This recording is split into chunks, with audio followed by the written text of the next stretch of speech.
y ve que se desnuda completamente viernes. Así mi cuerpo, que se hace memoria de tu cuerpo, que presiente la inquietud de todo lo que toca. En el mando a distancia de la música, en el papel de la revista, en el hielo deshecho igual que se deshace una mañana completamente viernes. Cuando se abre la puerta de la calle, la nevera divina que supo mi cuerpo, y supieras los títulos para este poema. Completamente tú, mañana de regreso. El buen amor, la buena compañía.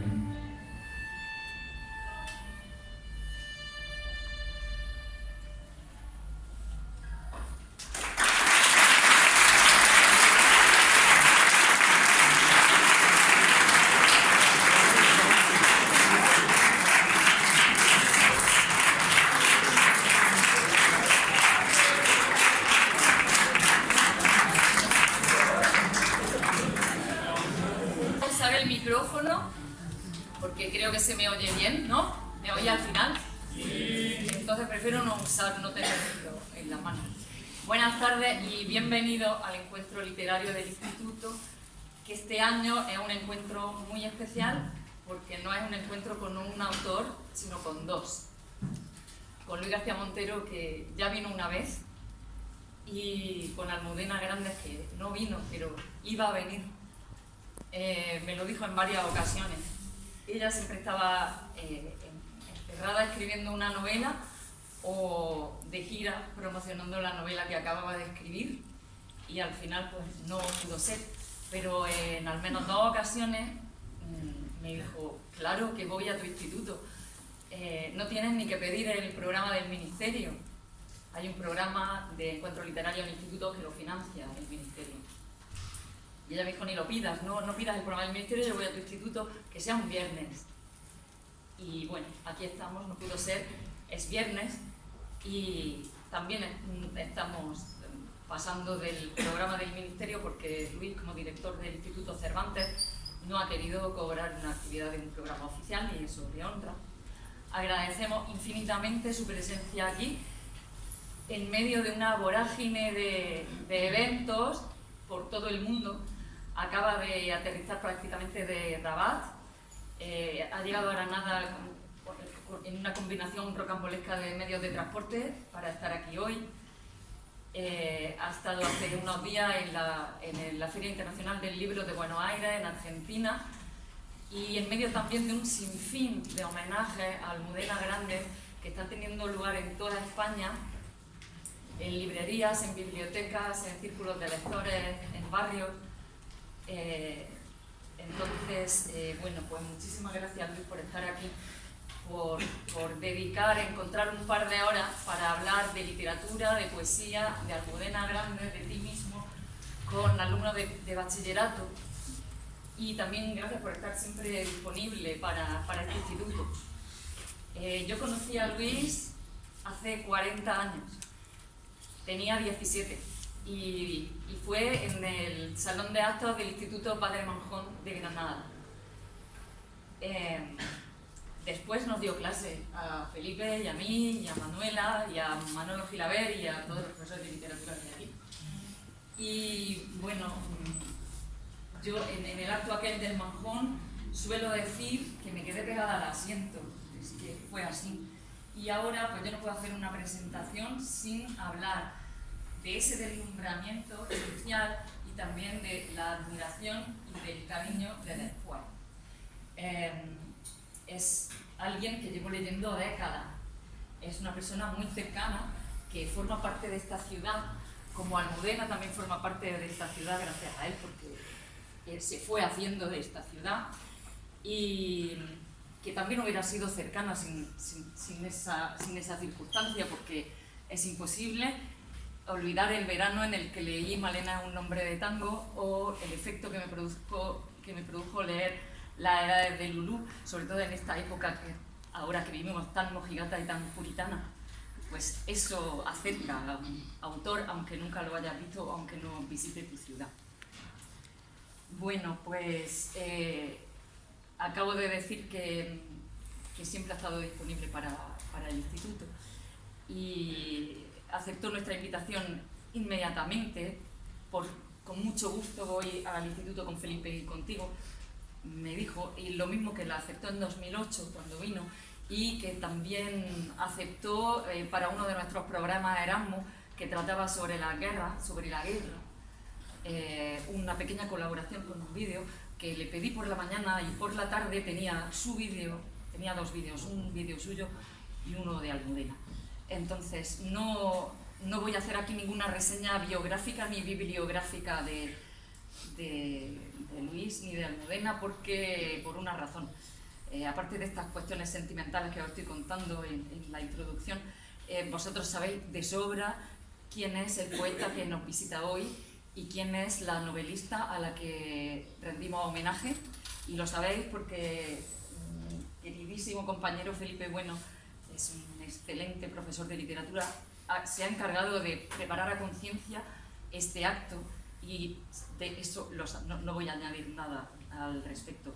Sí que quiero insistir en el agradecimiento por estar, y también Luis y Almudena, gracias por todos los libros. Muchas gracias.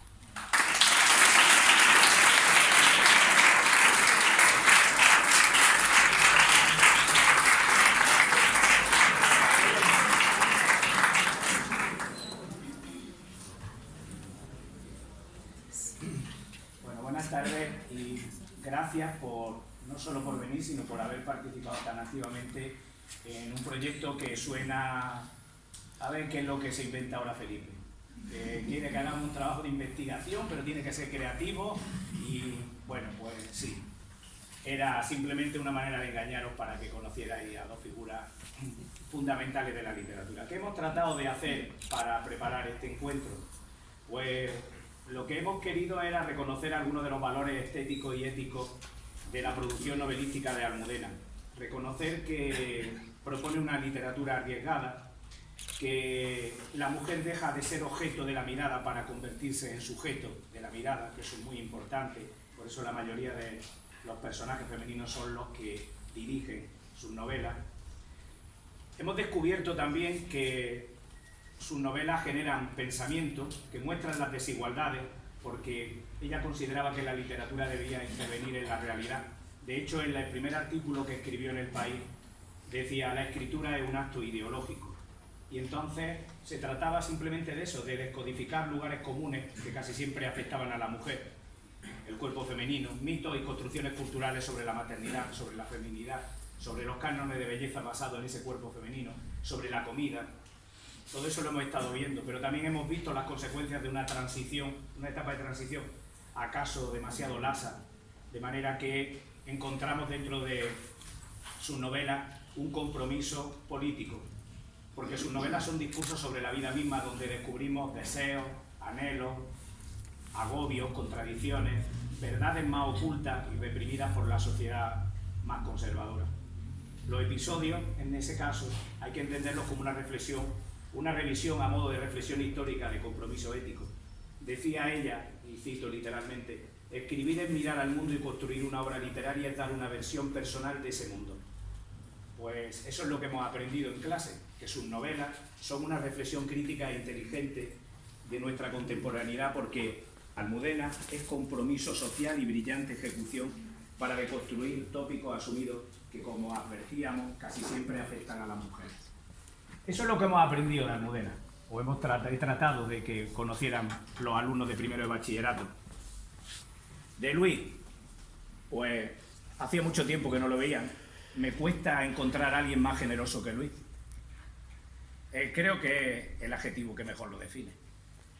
Para quien lo conoce no es extraño esta afirmación, decir que Luis es generoso. A mí me dio clase en la facultad, como ha recordado Encarna. Lo acompañé desde la discreción. Ya sabéis que no me gusta estar en sitios aquí, en estos sitios centrales.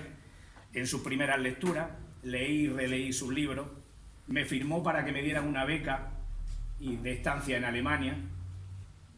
Propuso mi tesina, mi trabajo de investigación en forma de tesina, precisamente en esa estancia europea. En definitiva, me guió, me orientó, me aconsejó. Lo dicho, para mí es fácil reconocer su absoluta y desinteresada generosidad, pero hoy hay algo que me regaló. Y es... eso me lo he guardado, no se lo he querido contar a mis alumnos. Le he dicho que eso era para hoy, para que supieran qué es lo que podemos sacar de cualquiera de sus lecturas. Y de entre los cientos de poemas escritos por Luis hay uno que muestra con claridad cuál es el principio sobre el que se sustenta mi práctica diaria como profesor y que trato de enseñar constantemente a mi alumnado. El poema es Las confesiones de Don Quijote, último poema, el poema que cierra La intimidad de la serpiente, un libro de 2003. Y la idea es tan simple como arriesgada y quizás debería ser sobre el paradigma sobre el que organizar toda una vida. En ese poema, Las confesiones de Don Quijote, el Quijote es un ejemplo a seguir en un mundo de cristal falto de ideología porque cree en unos principios básicos, porque es capaz de luchar por el mundo en el que cree, de dejarse la piel en un arrebato de idealismo cercano a los sueños. No son criticables ni los deseos ni los sueños de nadie si esas pretensiones tienen el saber de la rebeldía y el calor de las causas imposibles. Atrévete a vivir, a soñar, fuera del orden establecido, porque las revoluciones empiezan en uno mismo.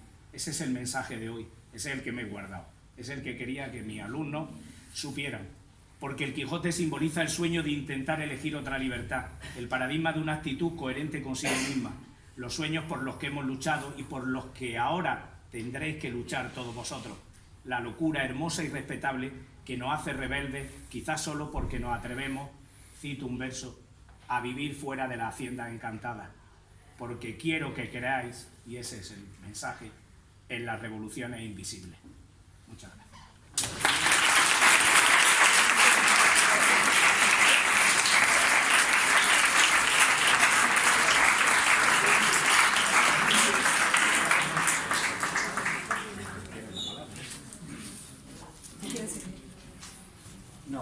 No sé si me oís bien, pues no utilizo el micro. La verdad es que estoy muy emocionado y muy agradecido. Lo podéis comprender fácilmente. Se trata en primer lugar de un homenaje a Almudena, que falleció hace unos meses, a final de noviembre, y eso, claro, para mí es una emoción, pero además es un acto que se organiza aquí en este instituto.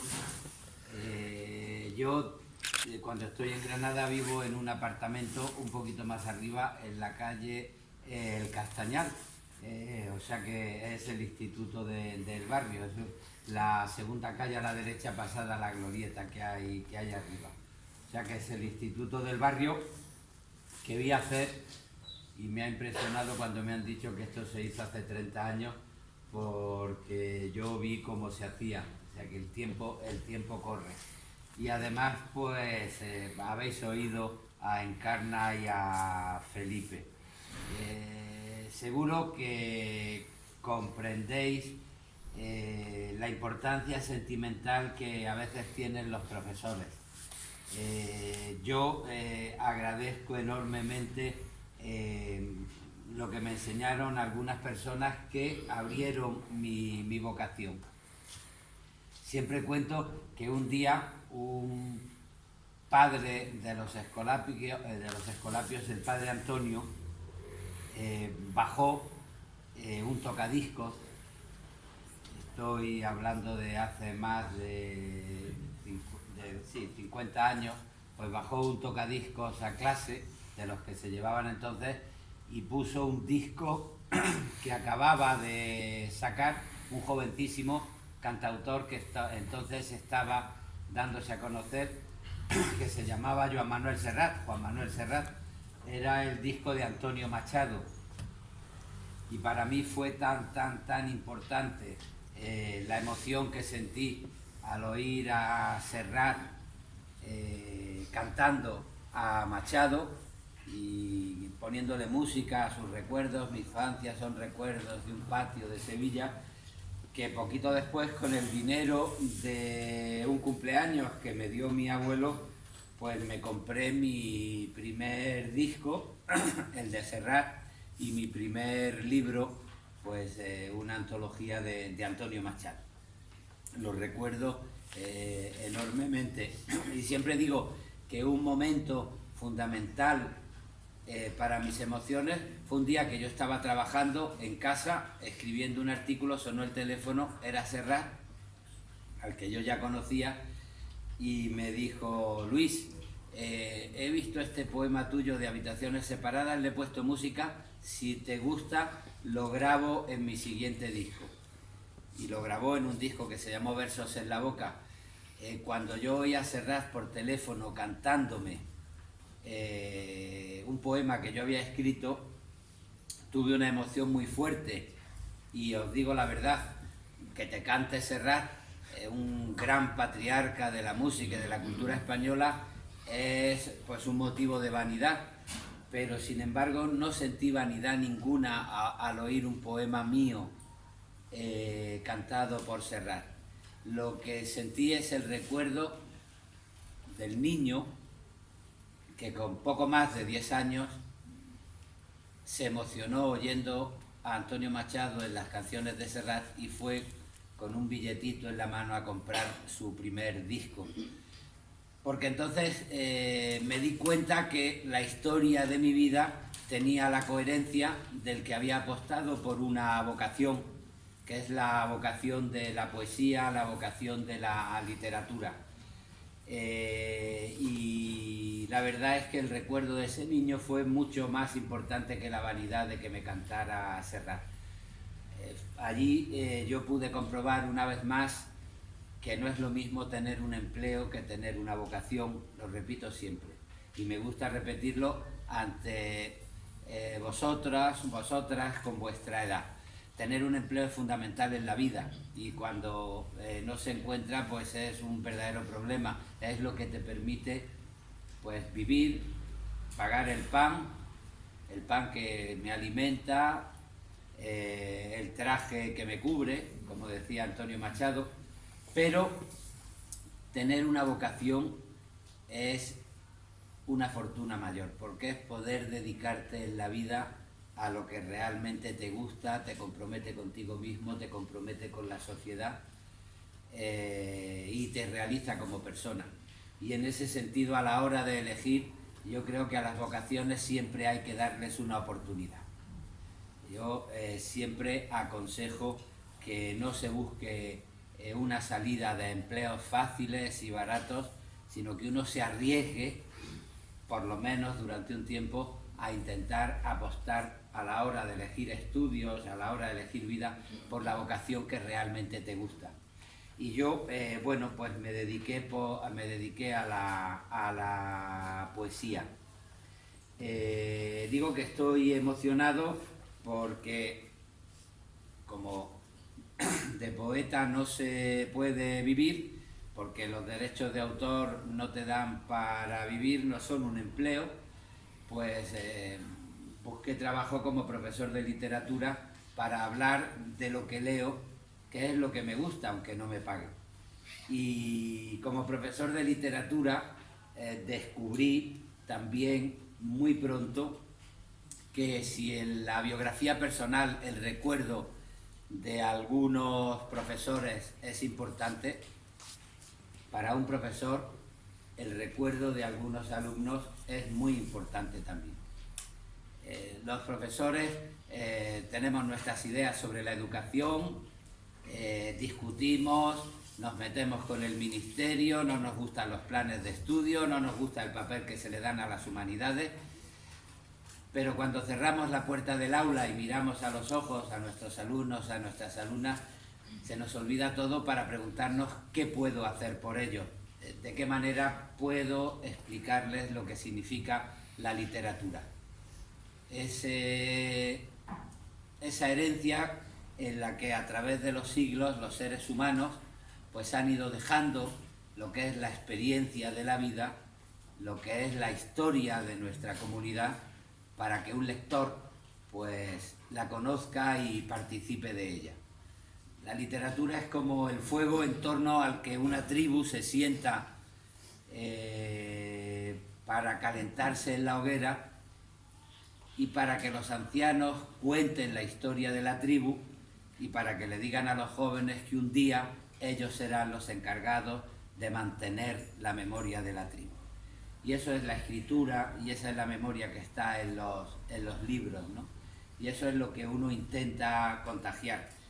Y bueno, cuando uno da clase, pues descubre que lo mismo que existen vínculos muy especiales con profesores, pues existen vínculos muy especiales con alumnos. Y ese vínculo es el que me hace pues tener un gran afecto, una amistad con Encarna y con Felipe en distintos momentos. Encarna hace casi 40 años que le di clase en la Facultad de Filosofía y Letras. Casi no, 40. 40 años. Felipe un poco después, pero el recuerdo vivo de esa alianza que se da entre profesor y alumno pues me hace estar muy agradecido y me emociona cuando recuerdan nuestra amistad y nuestra camaradería. Otra de las fortunas, aparte de algunos alumnos y algunos lectores para mí fundamentales, pues otras de las fortunas que me ha dado la literatura ha sido pues el conocer a Almudena y el compartir casi 30 años de vida con Almudena. Nos conocimos en 1992, oficializamos nuestra relación un poquito después, en el 94, y hemos compartido una vida en la que, aparte de muchas cosas, pues nuestra vocación literaria ha jugado un papel importante. Y Almudena, lo ha resumido Felipe, es un ejemplo de vocación literaria. Cuando yo la conocí en 1992, era la autora de una novela que había sido un éxito tremendo, Las edades de Lulú.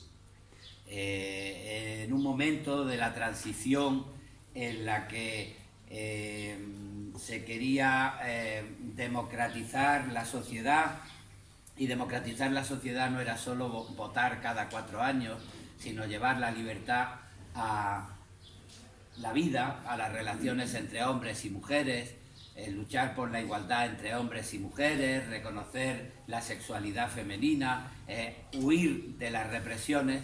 Pues Las edades de Lulú se convirtió en un gran acontecimiento. Tuvo muchas ediciones, muchas traducciones, se hizo una película, hasta el punto de que Almudena y sus novelas se convirtieron en un fenómeno mediático.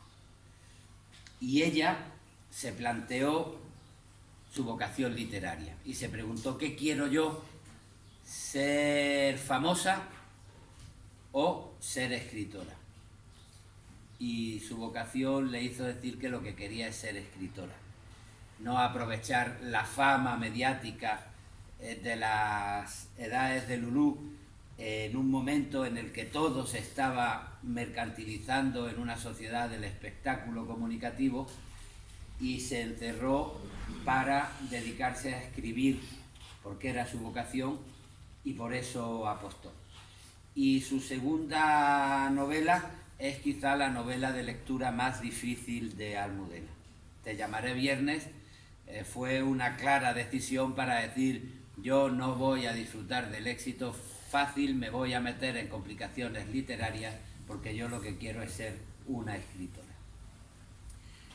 A mí esa postura me gustó mucho, y cuando yo la conocí se lo dije, y cuando empezó nuestra relación yo escribí un libro, empecé a escribir los poemas de un libro que se titula Completamente Viernes.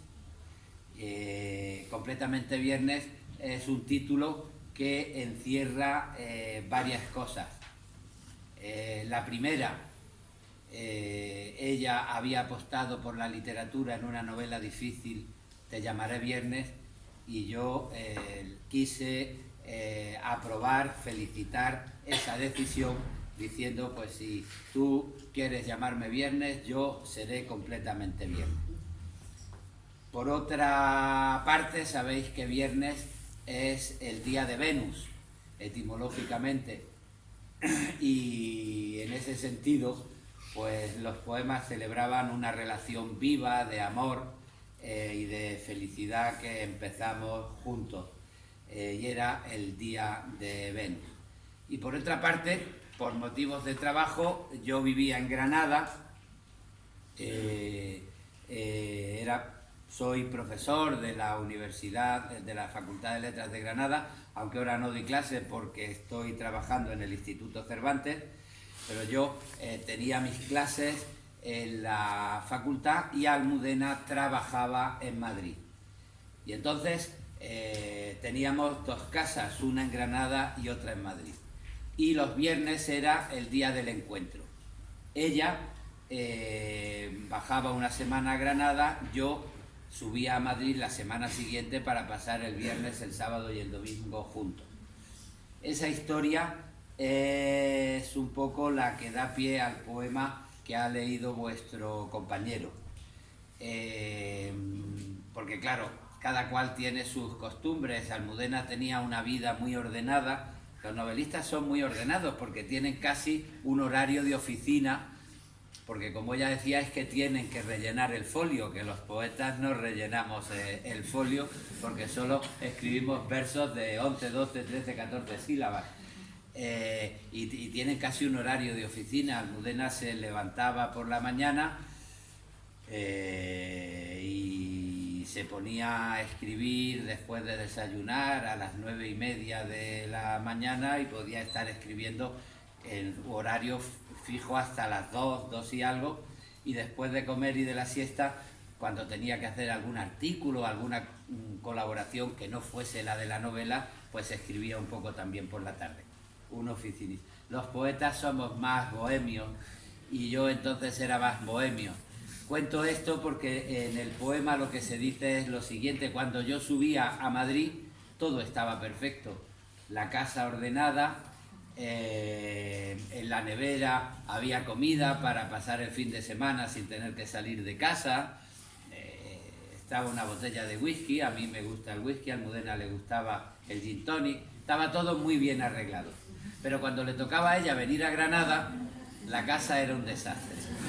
No había nada en la nevera, había que salir a comprar la botella de ginebra, había periódicos por el suelo, los libros estaban desordenados, todo era un desorden. A la segunda o tercera regañina de Almudena yo me acostumbré a que los jueves por la tarde o los viernes por la mañana pues iba hacia la compra, ordenaba las cosas, lo limpiaba todo. Y entonces mis amigos empezaron a hacerme bromas cuando llegaban a casa y veían mi casa ordenada. Me decían, ¿cómo se nota que mañana es viernes? Porque ¿cómo se nota que mañana va a venir Almudena y tienes que preparar la casa, ¿no?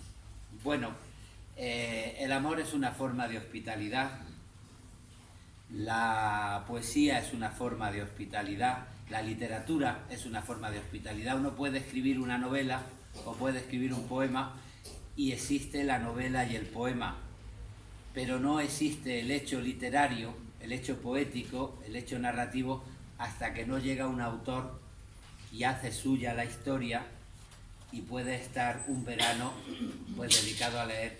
Malena es un nombre de tango, como nos acaba de contar Encarna, porque cuando alguien llega a un lugar y lo hace suyo, pues entonces funciona el hecho literario. Si yo escribo un poema de amor, que se sepa que yo quería mucho a mi novia, pues está muy bien, pero no deja de ser una anécdota biográfica.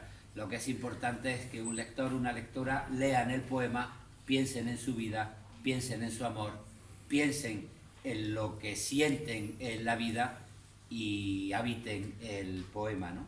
Por eso yo siempre digo que la literatura es un acto de hospitalidad y que preparamos un poema o una novela como se prepara una casa para recibir a alguien. Creo que el amor es también un acto de hospitalidad y eso es lo que yo quise contar en Completamente Viernes. No es un acto de egoísmo, aunque uno sea muy feliz, sino que es un acto de convivencia donde uno prepara su casa para convivir con el que viene de fuera de manera digna. Eso es lo que yo tenía en la cabeza cuando escribí Completamente Viernes y cuando escribí ese poema. Bueno, por todas estas razones comprenderéis que estoy muy emocionado de estar aquí y yo puedo seguir hablando de Almudena, de poesía, de narrativa, pero me parece mejor que establezcamos un coloquio, un diálogo, donde planteéis lo que queráis y donde me deis las sorpresas que ya me han avisado que me vais a dar. Ya no vales. Bueno, me lo das.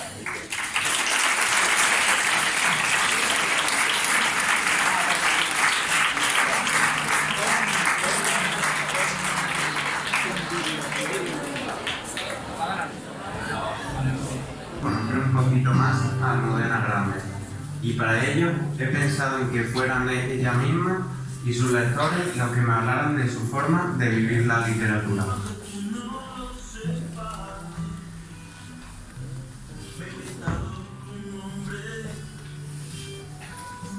Metro de compromesas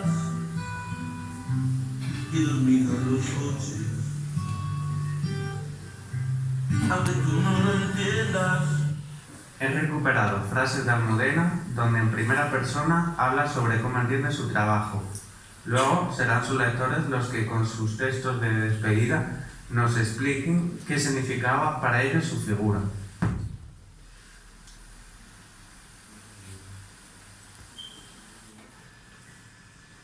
Yo creo que la literatura es vida de más, emociones de más, risa de más. Desde pequeña siempre he querido ser escritora y no me recuerdo a mí misma queriendo ser otra cosa. Creo que la literatura no tiene que ver con las respuestas, sino con las preguntas. Un buen escritor no es el que intenta iluminar a la humanidad respondiendo a las grandes cuestiones, sino el que hace preguntas a sí mismo y traslada en sus libros al lector para compartir con él quizás no lo mejor, pero sí lo más esencial que posee. Hay que escribir sobre lo que se conoce, sobre lo que uno tiene cerca y de lo que a uno le interesa. Terminar una novela es algo dramático. Cuanto más tardo en escribir los finales, más sufro. Lograr el final de una novela tiene algo de pulso porque has podido con ella. La madurez en mi obra es que ahora, cuando empiezo una novela, la conozco al 100%. Tengo un cuaderno con la historia resuelta, la estructura cerrada, sé cuántos capítulos tiene, lo que pasa en cada uno e inclusive cuántas páginas va a tener, y hasta ese momento no me siento a escribir.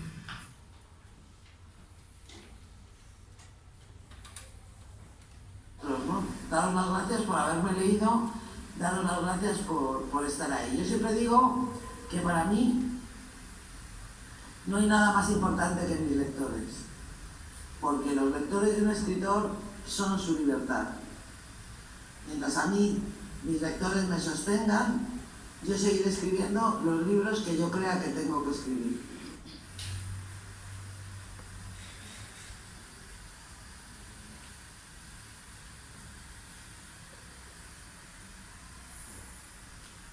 Sabia, generosa, inteligente, inmensa, nos ha emocionado y reencontrado con la historia, una de las figuras más importantes de la literatura española. Rigurosa, elegante y valiente, narradora de nuestras derrotas y de la dignidad. Tu obra te hace eterna.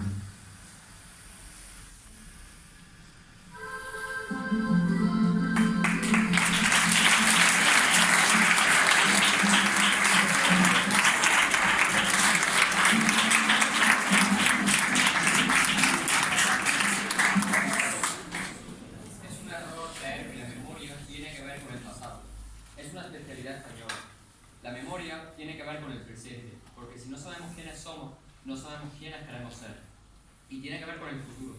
Si no tenemos identidad, ¿cómo vamos a poder vivir? Lo que tiene que ver con el pasado es la historia. La memoria empieza donde termina la historia. España y Turquía son los dos únicos países que no tienen una política de memoria. Y aquí nos hemos acostumbrado a pensar que el pasado no es importante, que lo importante es el futuro. Fue la consigna de la transición: para progresar hay que olvidar. Pero se omitió un detalle fundamental. Durante 40 años se moldeó la conciencia de los españoles, su sentimentalidad. No puede hacer que no ha pasado.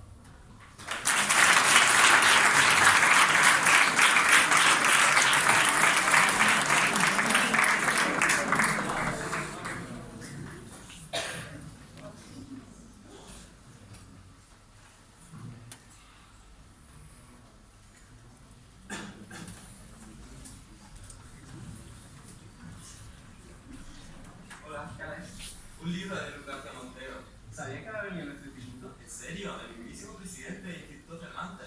Sí, pero no te preocupes, que ahora te cuento algunas cosas sobre él. Y qué mejor manera de hacerlo que con un top 10 datos sobre Almudena Grande y Luis García Montero.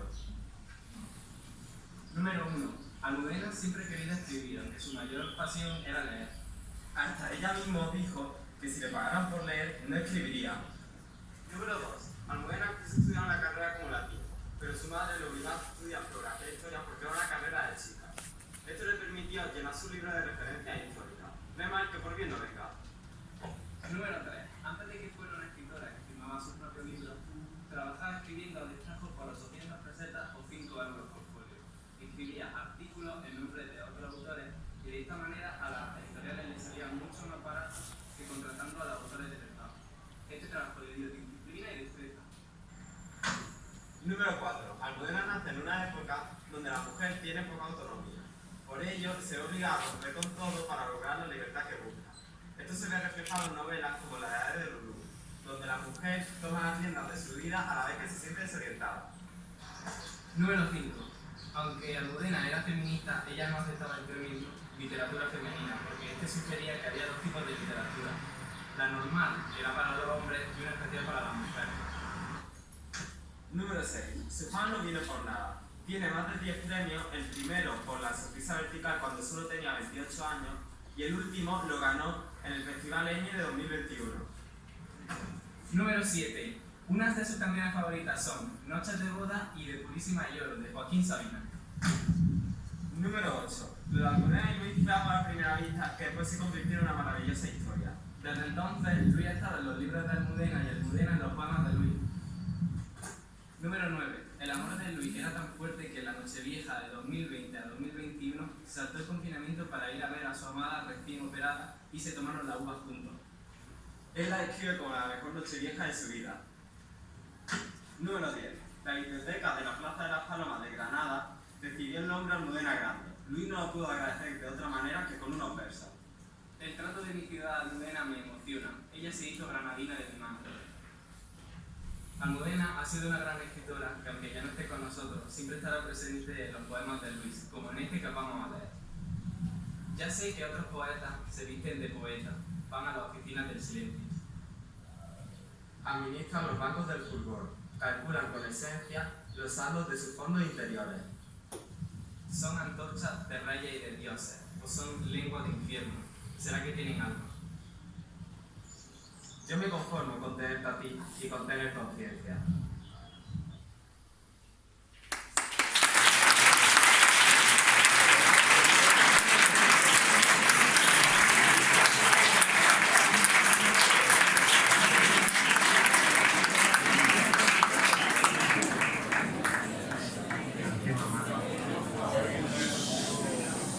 Ahora llega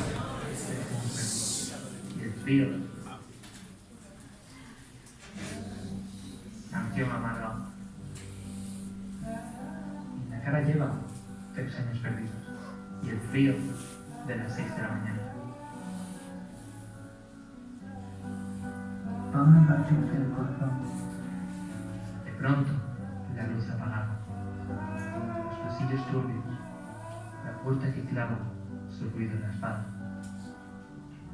Van a partirse el corazón. Y arrastra una cadena oscura de pasiones heladas. Ese frío que cabe solamente detrás de una palabra. Y yo la veo caminar, despacio, perderse en lo que anda. Fugitiva tristeza que va y viene, de la sombra a la puerta de mi casa. La luz artificial deja en la calle el temblor silencioso de 3 barcas ancladas. Cuando ella cruza por mi lado, siento como un golpe, remos y murmullo del agua.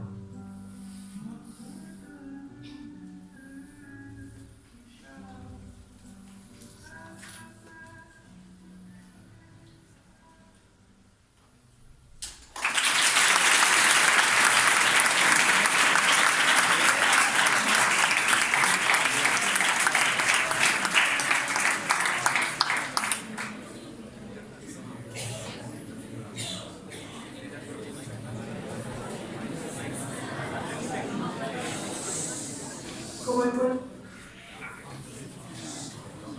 el cuerpo de un hombre derrotado en la nieve, con ese mismo invierno que llega a las canciones cuando la tarde cae en la nave de un coche. Luego, alcancé a comprender que el tiempo nunca se gana. Como el cuerpo de un hombre derrotado en la nieve, con ese mismo invierno que llega a las canciones cuando la tarde cae en la nave de un coche. Luego, alcancé a comprender que el tiempo nunca se gana y que nunca se pierde, que la vida se gasta, simplemente. Como los telegramas, como la voz querida que cruza los teléfonos nocturnos, igual que un faro cruza por la melancolía de las barcas en tierra, como las dudas de la incertidumbre, como mi silueta en la ventana, así veo una noche. La expectativa de felicidad es más intensa que la propia felicidad, pero el dolor de una derrota consumada supera siempre la intensidad prevista en sus peores cálculos. Con ese mismo invierno de cuando tú me faltas, con esa misma nieve que me ha dejado en blanco, pues todo se me olvida si tengo que aprender a recordarte.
Yo te estaba esperando, más allá del invierno, en el 58, de la letra sin pulso y el verano de mi primera carta, por los pasillos lentos y el examen, a través de los libros, de las tardes de fútbol, de la flor que no quiso convertirse en almohada, más allá del muchacho obligado a la luna, por debajo de todo lo que amé, yo te estaba esperando.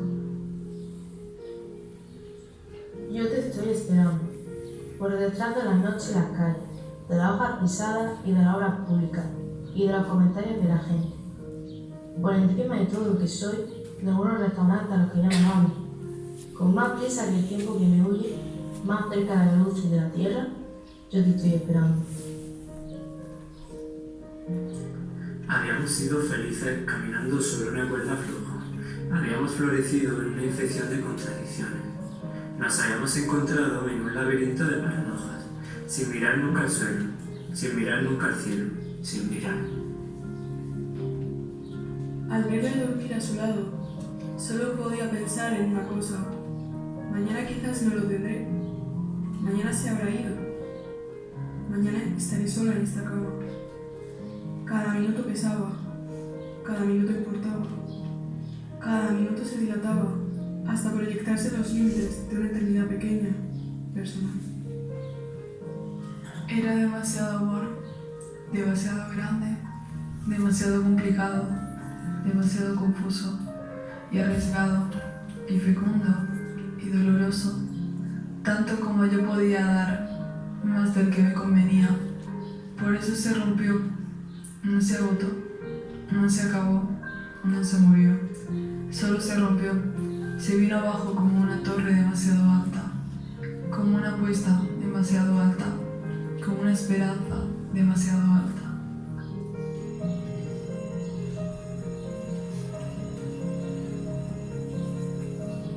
Nunca sé despedirme de ti. Siempre me quedo con el frío de alguna palabra que no he dicho, con un malentendido que temer, ese hueco de torpe inexistencia que a veces, gota a gota, se convierte en desesperación.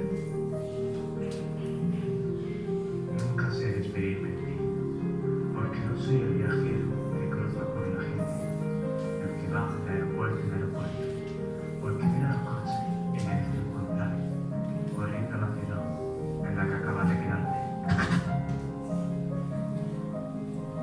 Nunca sé despedirme de ti, porque soy un ciego que tantea por el túnel de tu mano y tus labios cuando dicen adiós.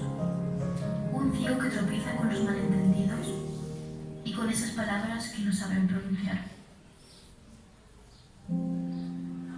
En un hueco de torpe inexistencia, Extrañado de amor, nunca puedo alejarme de todo lo que eres. Me voy de mí. Camino a la nada.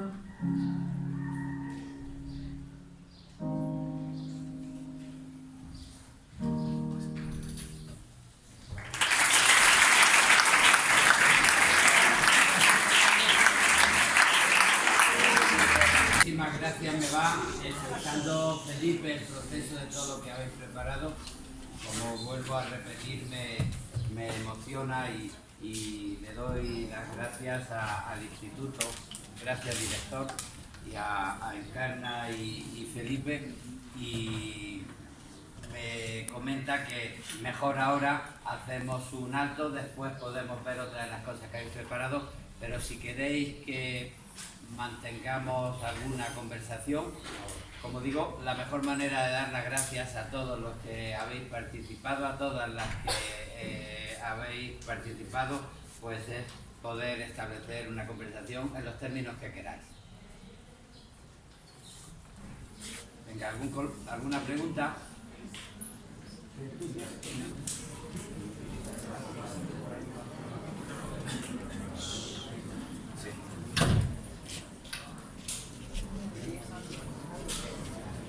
Buenos días, Luis. Hola, yo soy un chico muy aficionado al rap español sobre todo y me gustaría preguntarte si crees que hay algún tipo de conexión entre el rap y la poesía más literaria. Mira, la poesía y la música y las actividades populares siempre han estado unidas. El rap también tiene sus vínculos.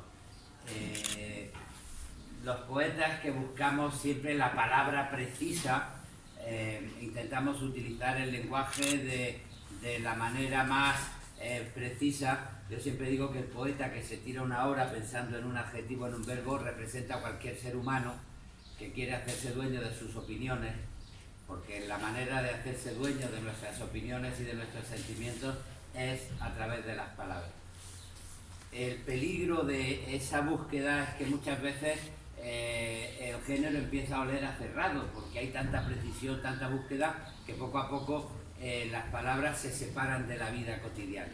Y la historia de la poesía desde siempre, la mejor manera que ha tenido de defenderse contra el olor a cerrado es abrir las ventanas, que entre la música popular, la cultura popular. Y en la época medieval del cancionero y de Juan de Mena, pues gracias a la poesía de cancionero popular, la poesía se reivindicó, y en la época del barroco más culto, pues entró la lírica popular con Lope de Vega y la poesía empezó a reconectarse con la vida, y así hasta ahora, a través de la música, del rock, de los cantautores, siempre hay una vinculación entre la poesía que nació como un discurso oral y la música popular. Y yo creo que algo parecido pasa con el rap. Yo tengo una hija que fue durante un tiempo rapera y me ponía rap y al principio me horrorizaba. Me horrorizaba porque lo que veía era una sucesión de rimas muy simplonas y sobre todo un tipo de rap muy machista, donde de pronto estaba el gallo que a mí tú pompo, era como un gallo con discursos muy machistas. Y entonces le dije que no me gustaba. Ella me dijo que no tenía ni idea. Y como me gusta hablar de las cosas con un poco de idea, pues empecé a oír a algunos cantantes de rap, a algunos artistas dedicados al rap de diferentes tonos, y descubrí que con el rap pasa como con todas las actividades en la vida. Hay gente que hace cosas muy interesantes y gente que hace cosas muy simplonas. Y la gente que entiende pues suele descubrir las cosas interesantes más que dejarse llevar por las facilidades de lo simplón. Y entonces, bueno, cuando oigo rap, pues ya intento distinguir lo que me parece que tiene calidad y aporta cosas de lo que me parece que tiene menos calidad. Eso se lo debo a mi hija, que durante un tiempo fue autora de rap y le gustaba participar en esas cosas que se llaman peleas de gallos, donde sale la gente y discute entre sí a través de él. Muchas gracias. ¿Se me escucha? Sí. Hola Luis, te quería preguntar si cuando empezaste a estudiar, ¿qué es lo que te motivó a querer estudiar literatura? ¿Fue alguien especial o te motivaste a ti mismo? Mira, la vida es un conjunto de azares que nos va conformando. Mi padre tenía la costumbre de leer en alto sus poemas preferidos. Había en casa una antología muy popular, las 1000 mejores poesías de la lengua castellana, y con voz un poco teatral nos reunía a los hijos y nos leía en alto pues un romance de Zorrilla o del Duque de Rivas, la canción del pirata de Espronceda. Eso me fue aficionando a la poesía, entre otras cosas porque la mayoría de mis hermanos en cuanto podían salían corriendo, y yo, que no quería dejar solo a mi padre, pues me zampaba incluso el tren expreso de Campoamor, ¿no? Que lo de un poema interminable donde al final moría ella.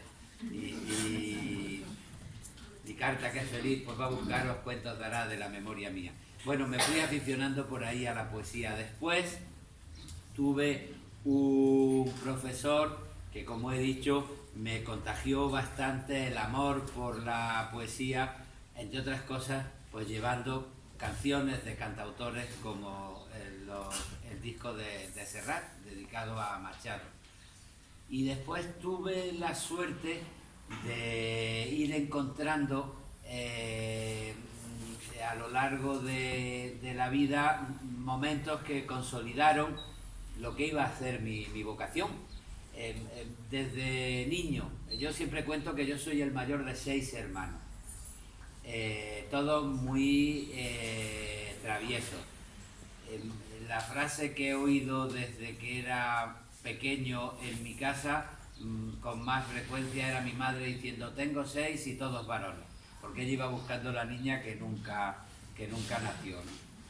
Bueno, como éramos muy traviesos, rompíamos bastante los muebles, la casa era un disloque, y en la Granada de aquella época, de los años 60, había en las familias de clase media la costumbre de guardar una habitación para las visitas. Era el salón de las visitas, la habitación de las visitas. Cuando venía mi abuela o un amigo de mis padres, pues querían que las sillas no estuvieran rotas, y eso nos lo tenían prohibido. Y entrar en la sala de las visitas. Y ahí estaba la biblioteca de mis padres, y un día, entrando en ese territorio sagrado, pues me encontré con las obras completas de Federico García Lorca. Las obras completas, si recuerdas la colección de obras completas de una editorial clásica, Aguilar. Son libros forrados en piel, con papel Biblia, que parecía un libro sagrado, ¿no? En un lugar sagrado, un libro sagrado, y de pronto empecé a leer y a mí me conmovió la poesía de Federico García Lorca, porque me preguntó por muchas cosas que estaban por debajo de las palabras.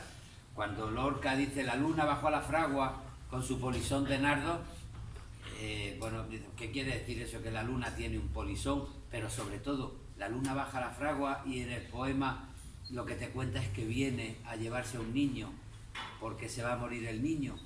Es que la luna es la muerte, o porque este jinete sabe un camino pero no va a llegar a Córdoba. ¿Qué es eso de saber cuál es el camino de Córdoba? Y me empecé a preguntarme qué hay por debajo de las apariencias, ¿no? Y eso en la vida se me complicó rápidamente, porque leí un libro de Ian Gibson, un irlandés que estudió la guerra civil en Granada, y de pronto descubrí cómo había sido la muerte de Federico García Lorca, y sobre todo descubrí que lo mismo que debajo de las palabras se encierran muchas cosas, yo iba por sitios en Granada que ocultaban muchos secretos que habían quedado borrados después de la guerra civil. Y empecé a preguntarme por las cosas que rodeaban la historia, la vida y la muerte de Federico García Lorca. Bueno, y eso fue llevando también mi vocación poética de lectura a mis preguntas sobre la vida. ¿Has visto que aquí muy cerca hay ahora un ambulatorio médico y encima una central de Canal Sur? Bueno, pues todo eso era un terreno de los padres escolapios, donde yo estudiaba, el colegio al lado del río Genil, y ahí estaban el colegio menor, donde algunos futuros sacerdotes venían, y ahí lo tenían como residencia, y donde a los niños nos llevaban a hacer ejercicios espirituales. Y yo tuve la suerte de que un profesor, el padre Iniesta, pues hiciera unos ejercicios espirituales utilizando poemas de Bertolt Brecht, poemas de Blas de Otero, poemas que me preguntaban por la vida, por la realidad, por la justicia. Cuando llegué a la facultad en el año 76, lo que cambian las cosas, pero eso te lo confieso aquí, y empecé a militar en los grupos de organización política que estaban contra la dictadura, en concreto el Partido Comunista, que era un partido que luchaba contra la dictadura entonces. Me encontré con 4 o 5 curas de los padres escolapios del colegio menor. Por eso hacían ejercicios espirituales, pues hablando de los pobres del barrio del Zaidín o de la Chana o de los sitios que entonces había pobreza, para recordar que el cristianismo era solidarizarse con los pobres, y te explicaban 20 veces eso de que antes entrará en el reino de los cielos un camello por el ojo de una aguja que un rico que no sepa utilizar su dinero, ¿no? Bueno, pues todas esas cosas fueron mezclando mi vida con la poesía, y poco a poco pues yo empecé a escribir también, a buscar mi mundo, y por eso hice de mi vida la vocación poética. Si te contara la historia de Almudena que ella quiere contar, pues tiene que ver también con esos azares.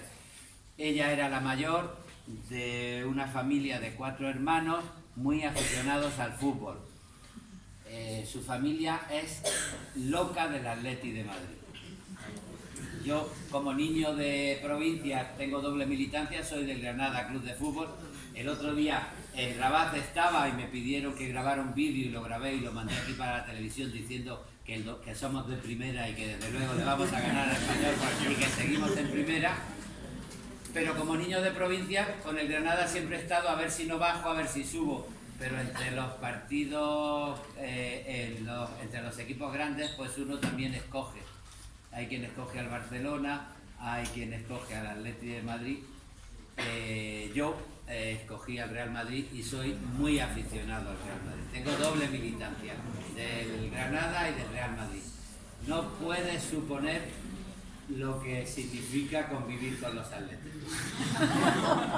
Convivir con los atléticos es que de pronto está jugando el Celta con el Mallorca y el árbitro pita penalti. Claro, eso es porque dentro de 3 domingos el Mallorca va a jugar con el Atleti y ahora favorecen al Mallorca para que después el Mallorca no critique cuando vayan contra el Atleti jugando con el Mallorca. Tiene ese tipo de... Almudena siempre decía que nosotros viviéramos juntos, confirmaba que el fútbol en el fondo no es tan importante. Es lo que decía un escritor estupendo uruguayo, Eduardo Galeano, muy partidario del fútbol, que cuando llegaba el Mundial ponía en su oficina cerrado por Mundial, porque se veía todos los partidos, y decía: el fútbol a los que nos gusta es lo más importante de las cosas que no tienen importancia. Es imposible convivir con alguien o estar casado con alguien que no piensa más o menos como tú en las cosas de la vida, en la política o en las cosas de la literatura, que no sienta las mismas emociones que uno siente. Pero se puede convivir perfectamente con alguien que sea del Atleti de Madrid, del Barcelona o del Real Madrid, porque ahí está el partido, están las ilusiones y después nos reímos los unos de los otros, ¿no? Lo que es las cosas importantes de la vida, como decía Galeano, pues son la justicia, la humanidad, la solidaridad, la dignidad de los seres humanos. Eso es lo importante. Después lo demás, pues más o menos según las aficiones, pues a uno le puede gustar coleccionar sellos, a otro jugar al fútbol, pero eso ya son cosas importantes que no tienen importancia, ¿no? Bueno, pues el padre de Almudena llevaba a sus hijos a casa del abuelo a ver todos los fines de semana los partidos del Atleti, cuando los retransmitía televisión. Y entonces, para que los niños no molestaran, pues les daba un folio y un bolígrafo para que dibujaran. Y el hermano de Almudena dibujaba muy bien, pero Almudena dibujaba fatal, y entonces quedaba siempre fatal. Y dijo: bueno, ¿y qué puedo hacer yo para no hacer el ridículo dibujando? Pues voy a escribir un cuento. Y entonces escribía un cuento de una niña que se perdía, que tardaba tiempo en ser localizada por sus padres, que lo pasaba fatal, pero al final lo pasaba fatal, pero al final la encontraban y todos eran felices, y qué alegría y lo bien que se llevaba la familia. Escribió ese cuento. Poco después, como le gustaba escribir cuentos, pues su abuelo le regaló una edición de la Odisea adaptada para niños. Y ella se emocionó mucho con la historia de Ulises y de Penélope, y con el regreso de Ulises a poner orden y a salvar a Penélope de las tentaciones y del acoso de todos los que querían hacerse con el reino y con ella. Y después pues empezó a leer en su adolescencia las novelas de Benito Pérez Galdós, hasta que decidió dedicarse a escribir. Ella, como se ha dicho en uno de los vídeos, se ganaba la vida escribiendo pies de fotos y fragmentos en una editorial, una enciclopedia de viajes. Y entonces dice que ahí aprendió la disciplina y aprendió además a escribir mucho, porque como le pagaban por página y por palabras, intentaba utilizar 40 palabras para decir lo que se podía decir con 2, para así ganar un poco más, ¿no? Y eso la fue introduciendo en la literatura, en la escritura, hasta que de pronto dijo: voy a escribir una novela. Y escribió, se levantaba por las mañanas, ponía el despertador a las 5 de la mañana, estaba escribiendo de 5 a 8 y después pues se duchaba, se arreglaba y se iba a trabajar a la editorial donde trabajaba, y tuvo la suerte de que le dieron el premio La Sonrisa Vertical. Publicó su primera novela, Las Edades de Lulú, y a partir de ahí fue tal el éxito que se pudo dedicar a escribir, porque su trabajo fue también su vocación, la escritura, no tenía que ganarse la vida de otra manera. Y ella siempre dijo que el verdadero premio que le había dado la literatura eran los lectores, que es el verdadero premio que tenemos los lectores, porque es lo que nos permite establecer ese diálogo de hospitalidad y de conocimiento que significa la literatura. Pues yo te quería preguntar, como antes has dicho, sobre la educación y el empleo, pero en la poesía se ve claramente, como en uno de tus poemas habla sobre la Almudena, y se ve claramente la inspiración y la admiración que tiene en ella el poema. Pero yo te quería preguntar si en el tema del amor o en los temas que habla la poesía se puede llegar a transmitir lo mismo o se puede llegar a ver de verdad. Si alguien lo escribe como empleo, alguien quiere hacer algo con un determinado estilo o quiere tratar un tema pero sin llegar a sentirlo como tú, si lo sentías claramente, ¿no? Como se ve. ¿Tú crees que se puede llegar a lo mismo o la poesía es demasiado vocacional? Mira, lo que tú me planteas tiene muchas repercusiones en el trabajo diario.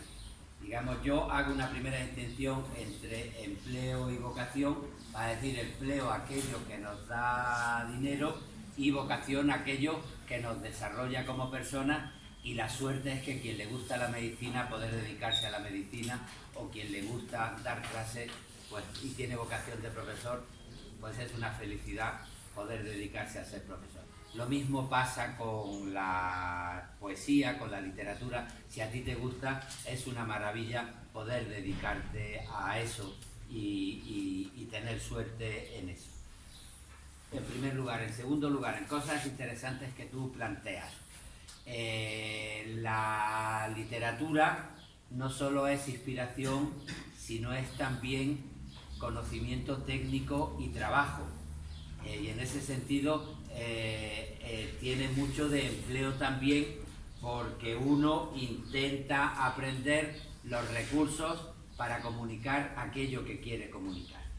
Y el trabajo, el conocimiento técnico es fundamental. Y en ese sentido, todo escritor tiene debajo un lector. Como mejor se aprende es leyendo lo que han escrito los demás, recibiendo la herencia y buscando tu mundo propio dentro de esa herencia, ¿no? Y en ese sentido el trabajo es fundamental, el corregir, el comprender que cuando eres espontáneo no siempre aciertas y que es conveniente saber corregir, saber buscar las posibilidades. Hay veces que te sale y veces que no. Por volver al fútbol, y por poner un ejemplo muy claro, hay veces que a un jugador le sale muy bien un partido y otras veces le sale mal un partido. Lo que es imposible es que a un jugador le salga bien un partido si no está bien entrenado y si no tiene conocimientos técnicos. Y en ese sentido, una vez que te estrenas, pues a veces te salen bien las cosas y otras está bien tener una papelera al lado para romperlas y empezar de nuevo. A partir de ahí, otra de las cosas que tú planteas, la literatura siempre tiene una raíz biográfica. Las ficciones siempre tienen una raíz biográfica. Escribes sobre las cosas que te ha enseñado la vida. Se trata de hacerle preguntas a la vida e intentar buscar respuestas que tengan que ver con la propia conciencia. Ahora, una vez admitida que hay una raíz biográfica, uno cuando escribe dice, tengo que hacerlo de tal manera que esto no solo sea una confesión que me sirva a mí o a mis amigos, sino que le sirva al lector en general. Y en ese sentido, a mí me gusta mucho diferenciar entre lo que puede ser un yo biográfico y un personaje literario. Muchas de las cosas que defiende Almudena tienen que ver con su propia vida y con sus propias ideas, pero crea un personaje literario que tiene sus propias características y que sirve de modelo para que muchos lectores se identifiquen con él y mezclen con él la vida. ¿Puedo añadir una cosa sí. al hilo de lo que él ha preguntado? Porque me ha parecido una pregunta muy interesante. Si es verdad, es mejor, ¿no? Me ha parecido interesante porque él, pues allá por los 80, decía que la poesía es mentira y que solo cuando uno comprende que es mentira puede empezar a escribirla de verdad. De hecho, hay un poema que estaba buscando mientras hablaba, en el diario Cómplice, un poema que empieza, no voy a leer el poema entero porque no quiero tampoco pillar yo tiempo vuestro, ¿no? Pero empieza diciendo: recuerda que tú existes tan solo en este libro. Luego llega el libro, luego llega el poema y el poema termina: recuerda que yo existo porque existe este libro, que puedo suicidarnos con romper una página. Entonces, ¿es mentira la poesía, Luis? Bueno, vamos a ver. A mí lo que me interesaba ahí es distinguir, porque había una idea de que el poeta era como un poseído de los dioses y tenía una verdad, y que cuando hablaba, hasta una idea platónica, hasta sin saber lo que decía, estaba nombrando la voluntad de los dioses. Yo no creía en eso, yo creo en la poesía como un género de ficción, y por eso me gusta distinguir entre el yo biográfico y el personaje literario. Y en ese sentido, pues uno trabaja. Hay un poema, que no sé si lo habéis leído, que se llama El salvavidas debajo de su asiento, que es un poema... que estaba en inglés. Ya la me he escuchado a ti porque no quería yo leerlo, que la azafata y el otro. Sí. Bueno, pero por ejemplo, yo ese poema que cuenta una historia de amor en un aeropuerto, una despedida en un aeropuerto que era Alburquerque, pero el Alburquerque de Nuevo México. Y si yo pongo en el poema, que estoy despidiéndome de un amor en Alburquerque, Nuevo México, tengo que dar muchas explicaciones, porque tengo que, el lector va a decir: pero es que Alburquerque, aparte de Extremadura, está en Estados Unidos, y hay un estado que se llama Nuevo México, y tiene aeropuerto, ¿y qué haces tú en Alburquerque? ¿Y cómo te vas a Alburquerque a enamorarte? Entonces, para evitar todo eso, me fui a Nueva York, porque ahí no hay que dar explicaciones. Todo el mundo sabe dónde está Nueva York y todo el mundo comprende que alguna vez en la vida uno acaba en Nueva York. Y era la metrópoli más conocida. Entonces, poco a poco, de una verdad real se va construyendo una ficción que es la que sirve de manera hospitalaria para que el poeta haga suyo el amor. Entonces, yo creo que ese fondo biográfico de verdad y de compromiso con la realidad está en todos los poemas y en todos los libros, y que utilizamos la literatura para encontrar nuestra propia verdad. La verdad, yo siempre lo digo, no es un punto de partida, es un punto de llegada. Ahora vivimos en un mundo, ¿os dais cuenta la cantidad de gente que mete la pata poniendo Twitter? Porque dice lo que piensa antes de pensar lo que dice.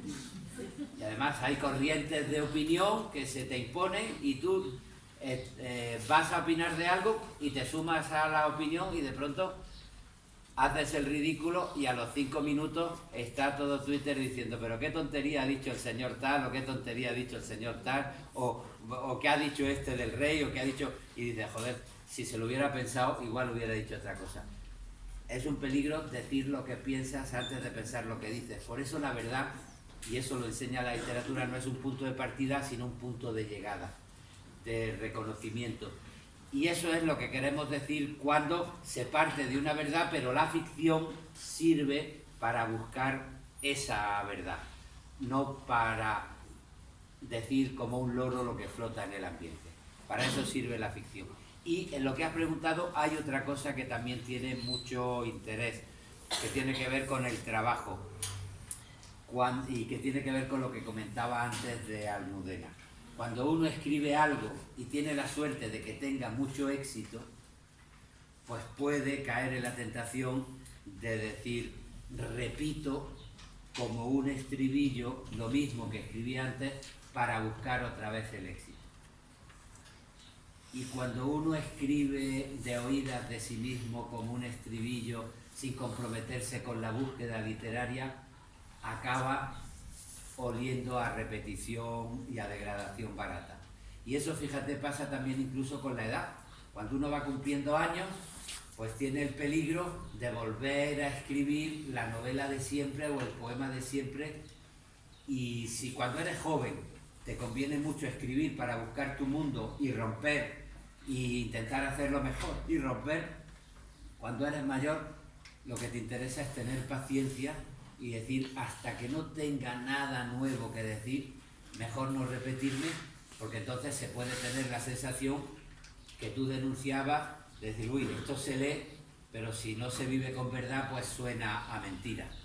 O sea que todas esas cosas creo que tienen que ver con lo que tú preguntabas.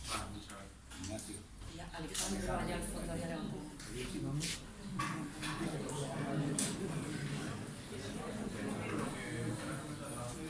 Espera, que te pasa el micro. ¿Qué te pasa? Acércalo. Con lo que ha comentado antes de que a Modena no se le da bien dibujar, pues yo en parte me identifico con eso. Yo la verdad soy alguien que hace un par de años empezó a interesarse por la poesía, por las novelas, puse a escribir historias y a la vez cosas bonitas.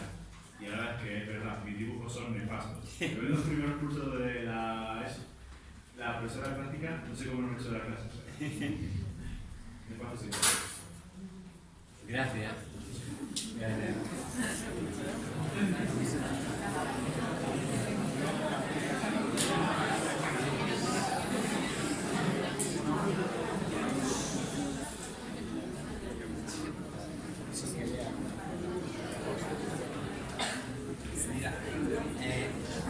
Ignacio. Vale, era el... Ignacio. Venga, una pregunta. Espérate. Leo entonces un poema. Vale, pues voy a leer un poema que pertenece a un libro que escribí en su mayor parte antes de conocer a Almudena. Es un poema que... Bueno, iba a leer aunque tú no lo sepas, pero como ya lo hemos ido en la canción, voy a leer otro poema que tiene que ver con algo que a mí también me interesa contaros. Es un poema que se titula Mujeres. Yo como profesor de literatura, cuando he tenido que explicar en clase el romanticismo, que es la crisis interior de la modernidad, cuando el ser humano comprende que las promesas de la modernidad se están interrumpiendo y entonces sufre una crisis que se consume a sí mismo, pues yo solía recordar que en los argumentos, cuando aparecía la tuberculosis, que la tuberculosis como enfermedad se convertía en una metáfora de la crisis interior que estaban sufriendo los románticos al sentir el mundo fracasado que los dejaba sin respiración. Entonces, por eso en el Tren Expreso de Campoamor o en muchas novelas románticas o en muchas biografías románticas, la tuberculosis tiene una significación especial.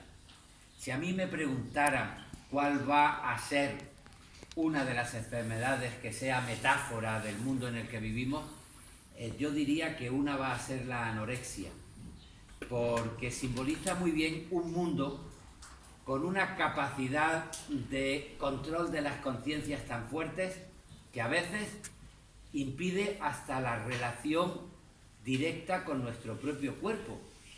Y hay chicos y chicas que no están gordos y que se miran al espejo y que se tocan y se creen gordos y piensan que hay una norma impuesta por la sociedad de lo que es la belleza y el peso y dejan de comer y a veces llegan incluso hasta la muerte porque vivimos en un mundo con tantos sistemas de control de la conciencia, de las imágenes, que es capaz de crear realidades virtuales que sustituyen a la experiencia de carne y hueso.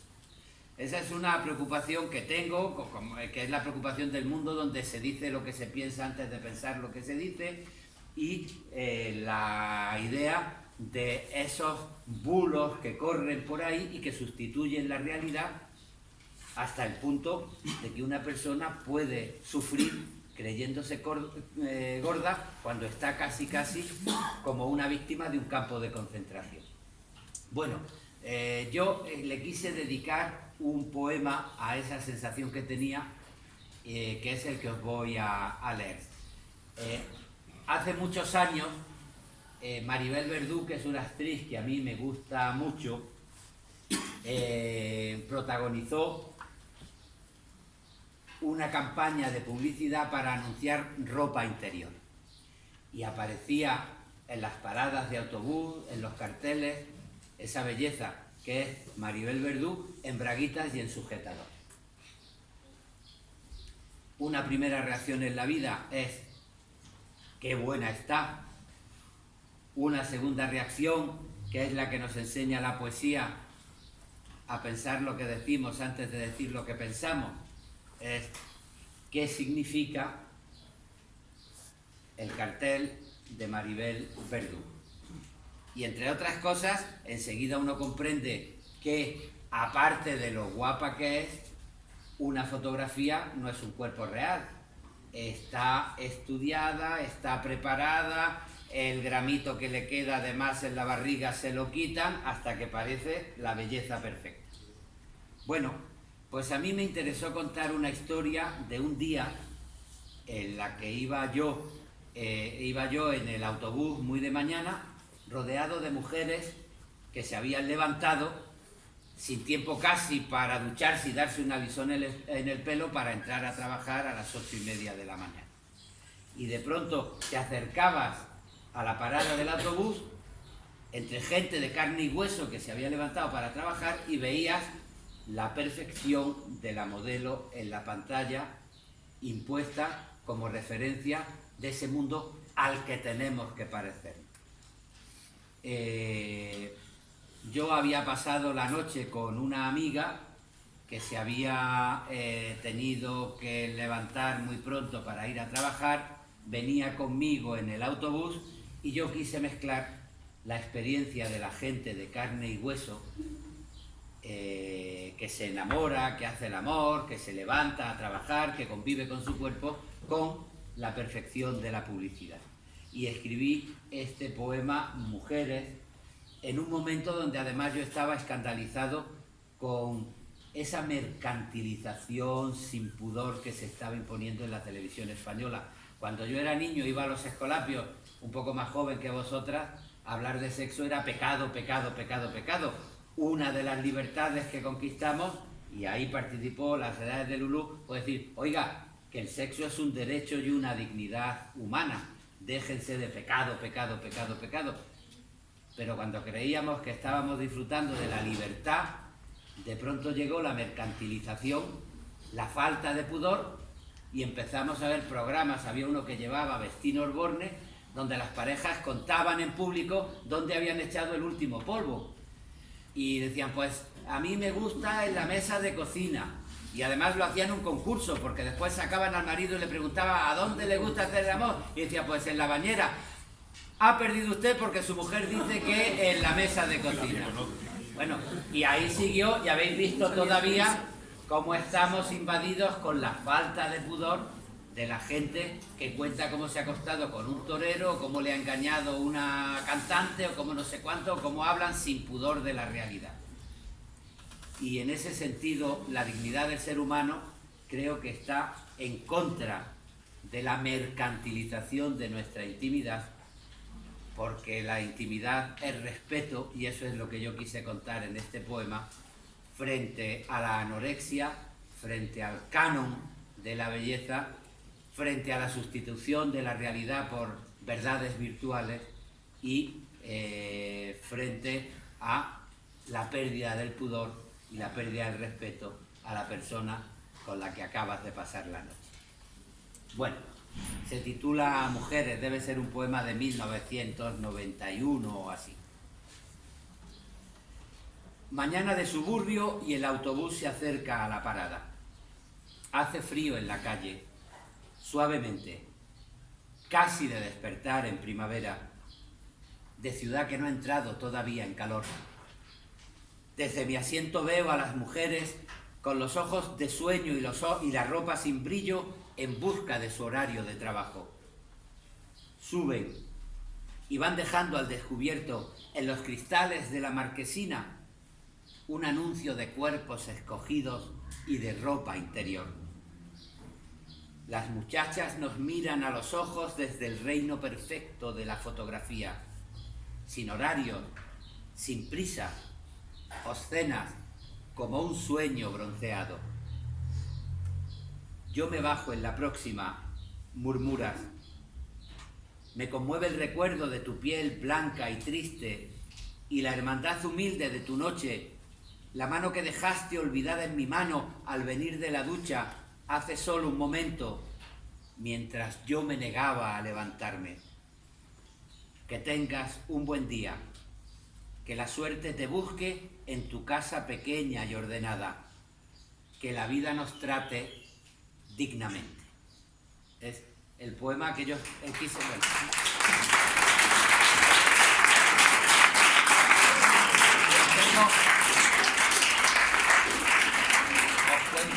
Os cuento para que veáis lo que es la poesía y pensar las cosas, que el último verso de este poema, la primera vez que lo publiqué, que decía, en tu casa pequeña y ordenada, que la vida te trate dignamente.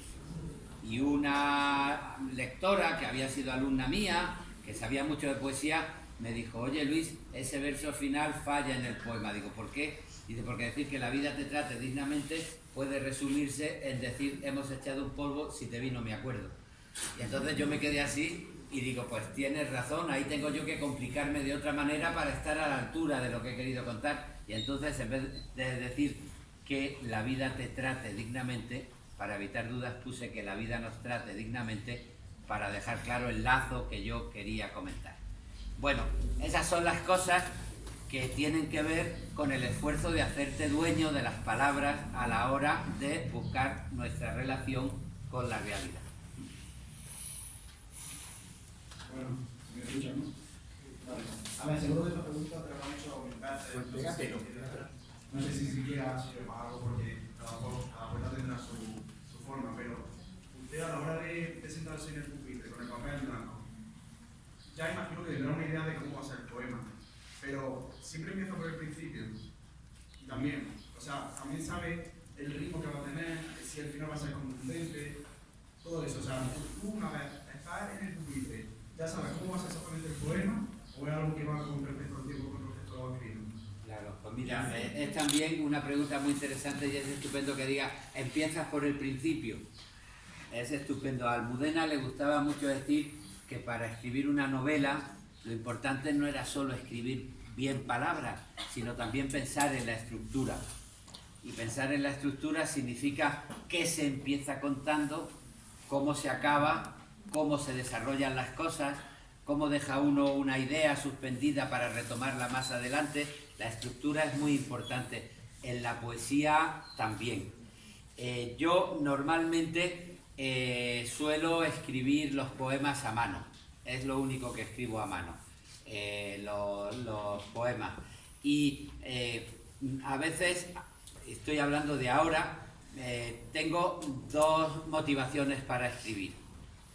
O hay una idea que me preocupa y digo, ¿de qué argumento poético podría buscar yo para encarnar esa idea? O hay una sorpresa que me da la vida, una cosa que veo y digo, oye, esto tiene su significación. Si lo elaboro, aparte de la anécdota de este detalle, puedo darle un significado, cargarlo de simbolismo, ¿no? Imagínate el poema que acabo de leer. Pueden hacer bien de decir, a mí me gustaría meterme con la idea de belleza que da la publicidad cuando hace sufrir a la gente de carne y hueso.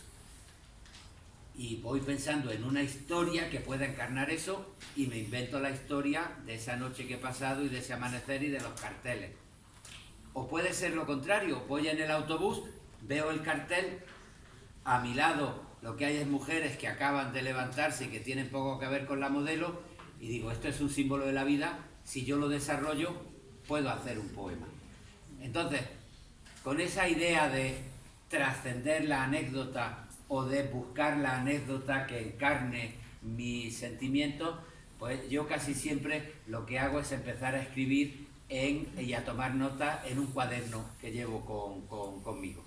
Y procuro contar la historia buscando un ritmo que se adecue a lo que quiero contar y viendo de qué manera se puede empezar, se puede terminar.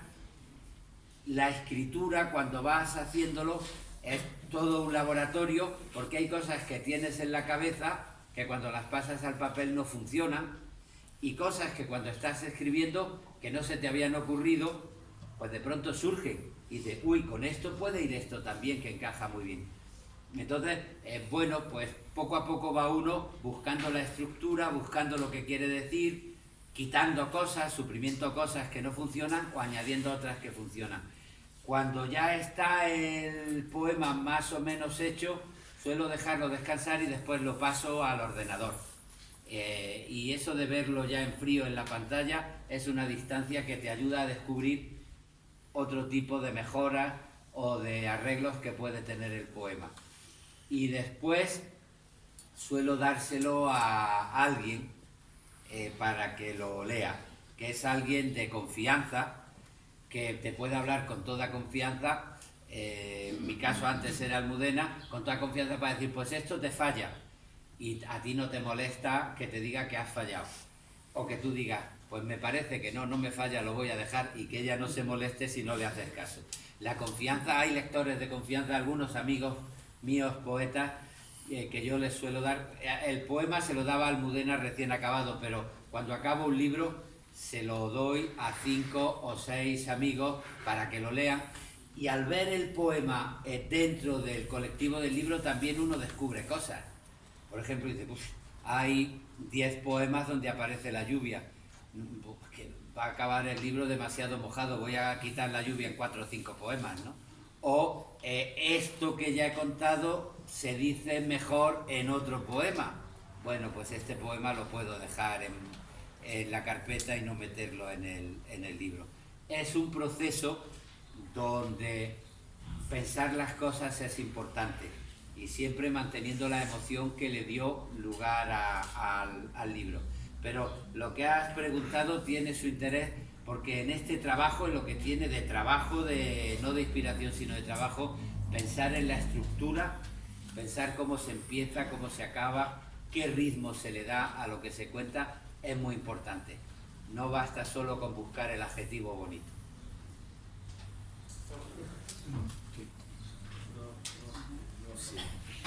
Yo te quería preguntar también, relacionado con el poema que has hablado tú de mujeres y el tema, e incluso con lo que dijiste de Almudena, que eligió ser escritora antes que la fama. Te quería hablar también de la romantización que hay de la fama y de ser una persona famosa como Almudena, como tú, que soy bastante reconocido en el mundo. Y a mí una cosa que personalmente me ayudó mucho a tener un acercamiento con tus poemas, o en su caso con sus libros, fue el saber que tú vives aquí al lado, y sabes que Almudena, bueno, un vídeo que nos enseñó el profesor Felipe, que salió Almudena escribiendo todas las mañanas y desayunando, y tú te sentabas al lado, porque muchas veces yo pienso, o la sociedad, como te has dicho, con los cánones o con ese modelo, que como sois personas ya de un reconocimiento, que tenéis una vida extraterrestre o que hacéis cosas que no hacemos los demás, ¿no? Y te quería decir eso, a ti, si realmente tú que has sido una persona con fama y que te ha llegado, eso ¿cómo lo has llevado o qué te ha aportado? Mira. Y la romantización que hay con la profesión de poeta, que es lo que tú has dicho, de que también tiene su parte técnica, que no es tan romántica la poesía como puede parecer. Claro, mira, yo te cuento cosas que tienen que ver con lo que tú planteas. Yo como profesor, y me alegro mucho de ver que hay cada vez más profesores que están convencidos de eso, como profesor, lo primero que tuve claro es que yo no quería que la literatura fuese aprenderse de memoria grandes obras de grandes clásicos. En los libros de texto aparece Quevedo, aparece Garcilaso, y saber que Quevedo y Garcilaso escribieron y leerlos está muy bien. Pero lo que se trata a la hora de contagiar el amor de la literatura es hacer comprender que la literatura tiene que ver con la vida, y que en ese sentido, cuando Quevedo escribía, no escribía para que lo estudiásemos en el siglo XXI, escribía para hablar con la gente que le rodeaba de la vida que estaban llevando. Y en ese sentido, convertir la literatura en una invitación a la vida, hacer que participen los alumnos de manera creativa, pudiendo pensar en sus propias vidas a través de la literatura, es interesante, ¿no? Y es muy interesante pues saber que un autor literario no es un señor vestido del siglo XVI, sino es alguien que puede coger el 9 ahí enfrente en el bar que ahora no sé cómo se llama el de la parada, pero han cambiado el mamú, se llama el mamú. Bueno, pues, es alguien que puede estar ahí o que puede estar escribiendo. Eso es una cosa que tiene que ver con tu pregunta. Por otra parte, en el tema de la fama, pues todo se llena de matices también, porque mira, yo creo que tener suerte en la vocación es importante. Es importante porque eso te compromete más con la vocación. Y sobre todo porque cuando uno quiere ser poeta y no tiene suerte, es muy fácil que se llene de mala leche. Y cuando es escritor, es muy fácil que se llene de mala leche. Y si uno tiene éxito, es porque el árbitro ha cometido una injusticia, porque en realidad eso era fuera de juego y el árbitro no lo ha pitado. Y hay muchos aspirantes a escritor con una mala leche que acaba inutilizando la vocación, porque una riqueza fundamental, indispensable de la vocación, es la admiración. Como tú no disfrutes leyendo lo que han escrito los demás, es muy difícil que encuentres respuestas a tus propias preguntas en la literatura. Y hay quien acaba diciendo que Lorca era una mierda simplemente porque no ha tenido suerte él como persona de la literatura, ¿no? Entonces, eso tiene que ver con tu pregunta también. Después, el caso contrario. Mucho cuidado si a la hora de tener éxito eso se confunde con perder la conciencia y creer que cualquier cosa que se te ocurre es válida. Porque ahí entonces hay mucha gente que escribe muchas tonterías porque ha renunciado a esa conciencia crítica de querer estudiar bien lo que se hace, pensar bien lo que se hace. O sea que la fama puede servir, y eso es lo importante, o para comprometerse con lo que haces y admirar lo que haces y lo que hacen los demás, o para creerte un genio y no pensar lo que dices, bien metiéndote con los demás, o bien no diciendo, pues si esto no gusta es quizás no es porque los demás sean tontos, sino porque no me sale bien. Y bueno, a partir de ahí pues ya uno toma decisiones que tienen que ver con la propia vocación. A Almudena y a mí nos gusta la literatura que tiene que ver con la vida. No creemos que eso me lo enseñó Antonio Machado. No creemos que el poeta sea un elegido de los dioses, un ser especial, sino un ciudadano como los demás, que a su trabajo acude, con su dinero paga el pan que le alimenta, el traje que le cubre, ¿no? Machado eso lo escribió porque era un momento donde había mucho poeta bohemio que no se consideraba integrado en la sociedad, o mucho poeta tan delicado y tan puro que solo escribía para otros poetas y se apartaba de la realidad de la sociedad. Y en ese sentido, pues yo creo que esa es una manera también de vivir la literatura, aunque se tenga suerte literaria, ¿no? Y mira, una cosa que nos ha consolado mucho a la familia, a sus hermanos, a nuestros hijos, a mí, es el cariño que ha despertado la muerte de Almudena, pero no solo en instancias oficiales, sino en la gente de la calle. El día del cementerio se llenó el cementerio de gente que fue con un libro en la mano. Y ya no son reconocimientos oficiales, son clubes de lectura, institutos, asociaciones de vecinos, gente que se ha esforzado por devolverle a Almudena algo que Almudena le dio a la gente, que es el respeto y el cariño. Y ella iba a los clubes de lectura, a las asociaciones de vecinos, a compartir a las ferias del libro y a compartir con las lectoras, con los lectores, la pasión por la literatura, ¿no? Eso también es una manera de encontrarle sentido a las cosas. Yo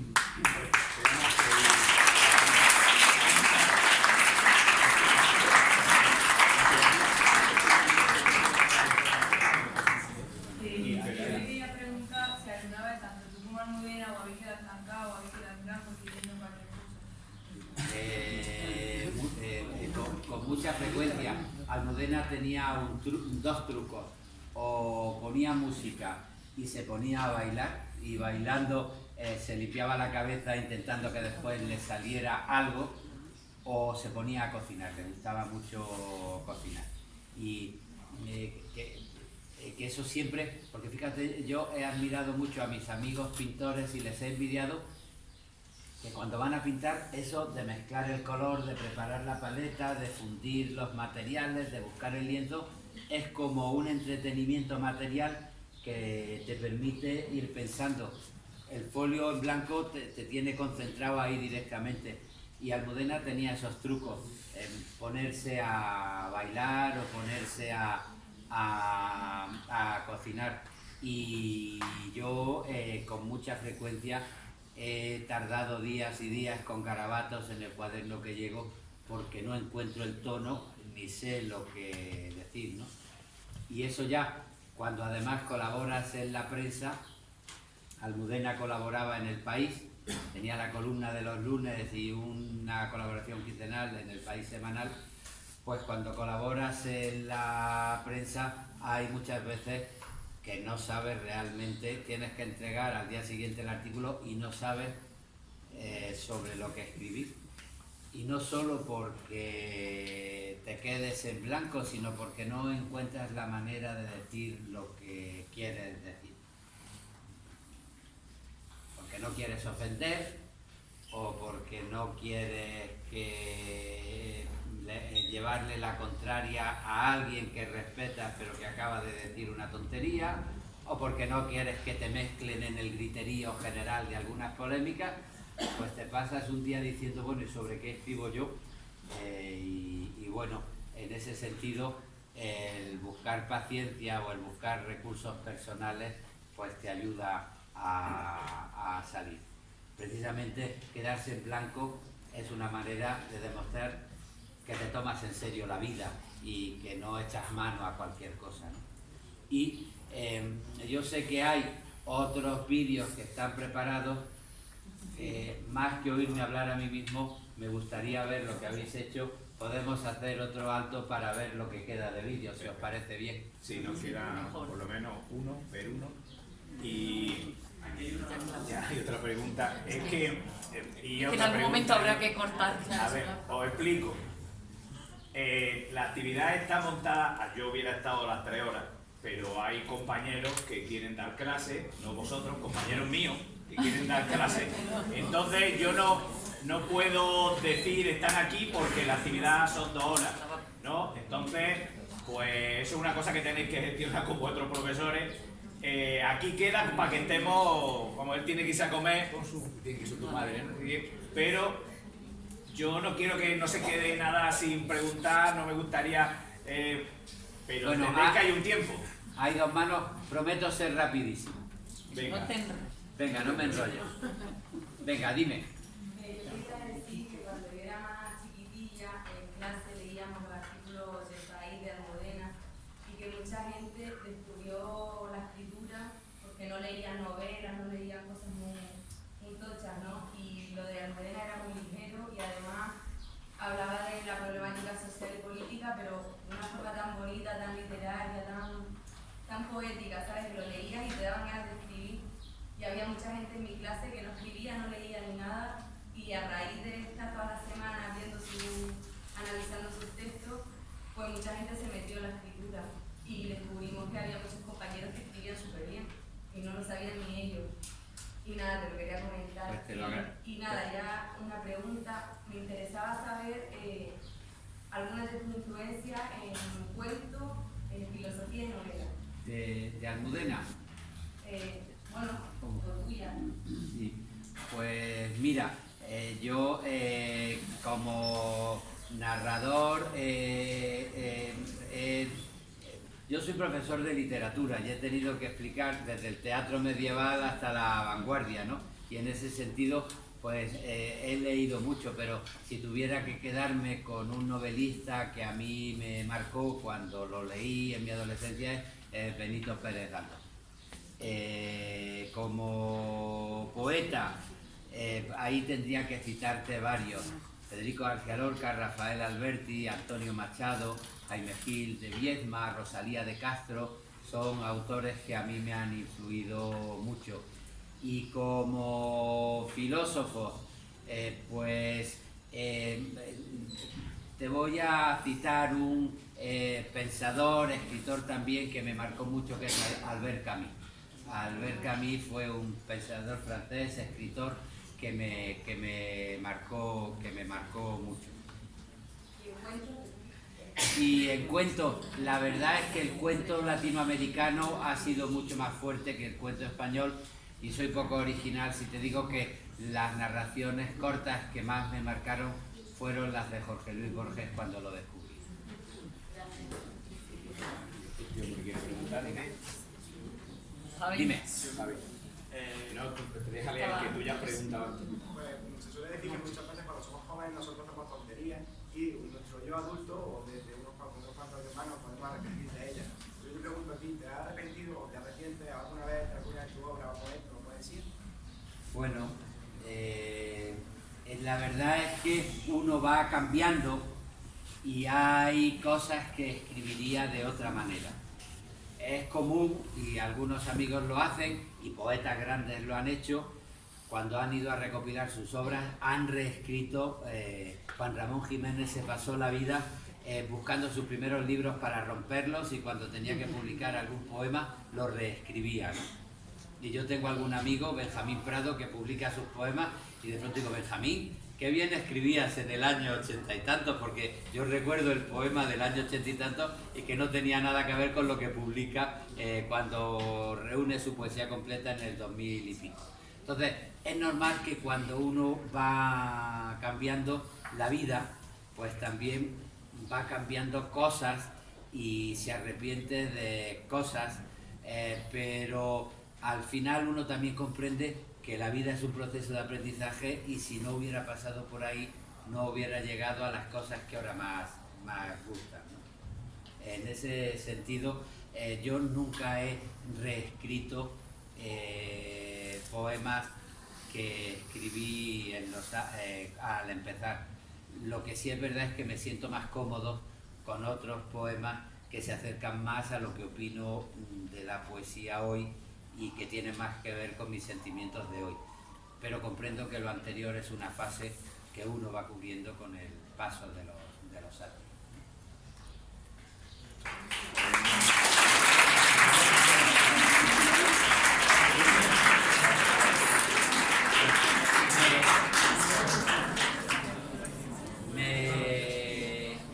Me dice Felipe que lea un poema completamente viernes que se titula Merece la pena, y que después acabamos con el último vídeo. Merece la pena es un poema que yo escribí dentro de mi relación con Almudena del principio.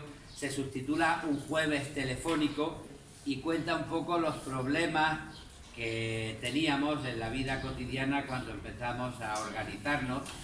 Ella tenía una pareja anterior, yo tenía una pareja anterior, bueno, fueron todas las cosas de los cambios que suponen las decisiones sobre la vida y también que tienen que ver con el amor.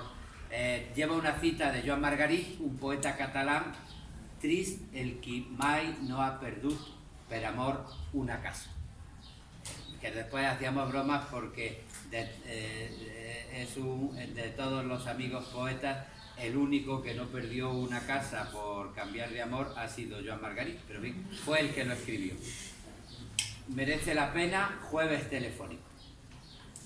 Sobre las 10 te llamo para decir que tengo 10 llamadas, otra reunión, 6 cartas, una mañana espesa, varias citas y nostalgia de ti. El teléfono tiene rumor de barco hundido, burbujas y silencios. Sobre las 12:30 llamas para contarme tus llamadas. ¿Cómo va tu trabajo? Me explicas por encima los negocios que llevas en común con tu exmarido. Debes sin más remedio hacer la compra y me echas de menos. El teléfono quiere espuma de cerveza, aunque no. La mañana no es hermosa ni rubia.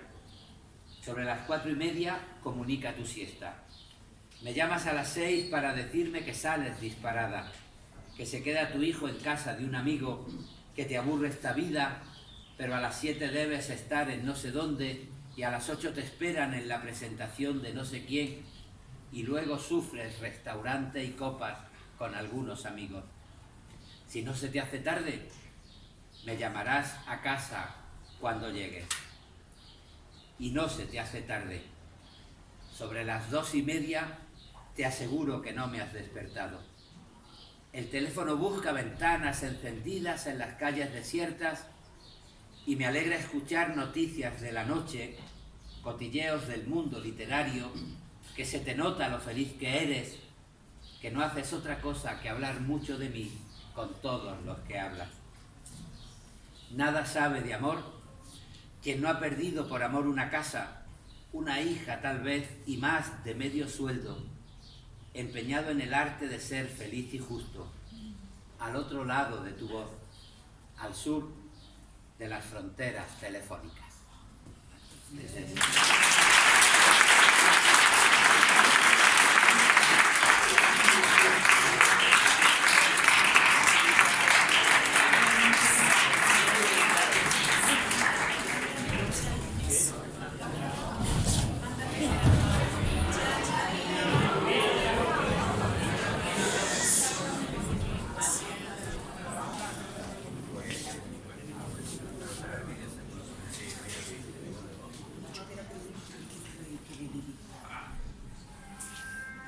En este duelo están todos los duelos, como en su nombre pueden estar todos los nombres. Los de mis hijos antes de encerrarse en sus cuartos. Bienvenido a la plaza una vez más. Nos lo dice el verano o el otoño de Sora. La vieja lentitud de un dolor sin palabras. Bienvenidos a un resto de silencio. Es el deber de las autoridades enterrar a los muertos y convocar la muerte. Con la lengua de fuego de un avión, con los tambores del patíbulo, con el desahucio en la memoria y la oración de un atentado. Convocar a la muerte y enterrar a los muertos. Ya lo hemos visto todo, pero escucha, de nuevo están ahí. Los cascos del caballo, las casas incendiadas, la violación y las banderas y los crucificados. Hoy ha sido 100 víctimas, tal vez tú y yo, nosotros. Vivos en el ayer de las ciudades, rodeados de mar de sangre antigua, con palabras mal puestas en la cola de una conversación interrumpida. Claro que tengo miedo. Dora a la luz el rostro de un cadáver todavía caliente, el zapato de un niño todavía dormido y el cálculo preciso de un misil. Los 60 segundos mal contados que tienen los minutos de silencio. Claro que estoy aquí, en esta plaza, donde la historia abre los balcones para reconocer su duelo y su catástrofe. Están aquí mis nombres, las sílabas heridas con las que llamaré esta noche a mis hijos, que la cena está puesta, que es la última cena como todas las cenas, que duele la campana del reloj en la plaza, el principio del fin, la sábana de olvidos para tapar el rostro. Y claro está, la sombra me persigue. Duele también la buena muerte, lo que se llama en firma la muerte natural. Lo saben los doctores de la nave, lo saben de verdad, como lo saben las mujeres, como lo saben todas las lápidas sin nombre. En este duelo pueden estar todos los duelos.